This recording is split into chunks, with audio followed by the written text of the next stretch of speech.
about this or hear this, that you used to go up on Mulholland Drive and park every night and visualize seeing yourself as...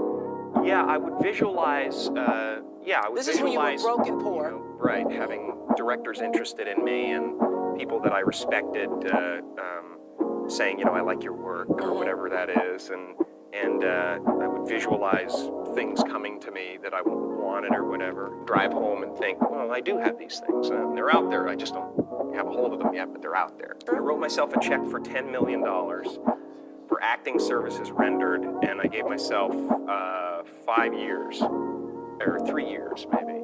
And I dated it Thanksgiving 1995. Just before Thanksgiving 1995, I found out that I was going to make $10 million and dollars.